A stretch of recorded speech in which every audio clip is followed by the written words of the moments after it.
Assalamu alaikum wa rahmatullahi wa barakatuh. I'll be speaking on the reason why the third successor of the Prophet Muhammad sallallahu alaihi wasallam burnt other copies of the Quran.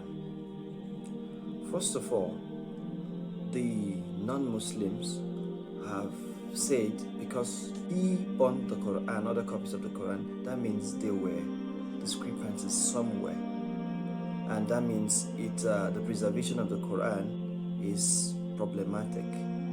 But I want to assure you there is no such thing. Yes, there may be discrepancies, but it still remains one word. The reason why he burned the Quran, the other copies of the Quran, and left only one copy was the issue of what? Dialects. The Arabic has 7 dialects. The Arabs, they have 7 dialects.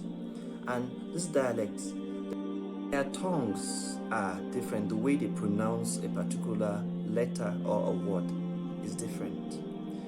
In the 7 dialects, which is known in the Arab, the Qurayshi dialect is the one that the Quran was revealed in. Then other ones kind of differentiate from, they vary, even if it's a little, because there are some, the word in Arab, the word in the Qurayshi, the one that was revealed to the Prophet, the very tongue, the very dialect that was used to reveal the Quran to the Prophet, the word, the letter G, the sound G, in the other dialect it might be J. Just like the same thing, the letter S, then in the other dialect it will be Z. So this is a problem. Then there is another dialect that originated from Yemen, which is still spoken in Afghanistan till today. The word Taliban, which many people, when you hear it, you think it's a terrorist group or something. Yes, but its meaning is actually student, because from the real Arabic it is Talib, which means student. This very dialect is among the 7 dialects that exist during the time of the Prophet sallallahu alaihi wasallam. This very dialect originated from Yemen, and they add an to every noun. Taliban, Rajulan, like they add an to every noun that they speak out. So let's now see how it affects the Quran. If you are reciting the Quran and you are not reciting it with the Qurayshi dialects, then when you want to write what you recite, it will be different from the Quran we know. Example is, let's say for instance, there's a part in the Quran you would want to say, it is actually Talib in the Quran, it is read in Arabic Talib, but the copies that were made in the Yemen dialect, they would pronounce it as Taliban and they will write it as Taliban. Then in the other Quran it will be Talib, in the other Quran it will be Taliban.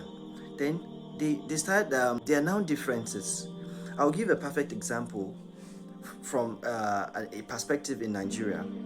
Like the Hausa, when they want to pronounce the word F, they can't help themselves. It's a mother tongue, like it comes like P. It comes like P. Like if they want to say 5, they say pipe. It comes naturally like that. It's in the tongue, the dialect. So you now see how it affects the copies, because if someone from another dialect is writing it, you write it as he speak it. You understand? So that's the reason why Uthman, the third successor of the Prophet sallallahu alaihi wasallam, had to burn other copies to avoid something like this. So every copy was collected and other ones were burnt except the ones in Qurayshi dialect, so that everything will be one, to the point that they perfected the pronunciation of the Quran with what we call tajweed. There is a knowledge, is something we call the science of tajweed. The tajweed, the pronunciation of the Quran, how it is pronounced. You cannot go beyond what the tajweed has. The tajweed. So these are the reason why it is like that. And the numbering everything has been done during the time of the Prophet sallallahu alaihi wasallam, because you see the first chapter, the second chapter is the largest chapter in the Holy Quran. All its number is there. It's the numbering were perfect. The third chapter, Surah Al-Imran, were perfect. Like the Prophet said, any home that the Surah Al-Baqarah, the second chapter of the Quran, is recited, evil cannot enter that house. Chapter 18 of the Quran, Surah Al-Kahf, was already numbered. That's why the Prophet said anyone who recited Surah Al-Kahf would have a light shining on him till the next Friday. So we have Surah Al-Mulk, that anyone who recites Surah Al-Mulk would have protection in their graves. Anyone who recites Surah Al-Ikhlas is as if the person has read 1/4 of the Quran. Subhanallah.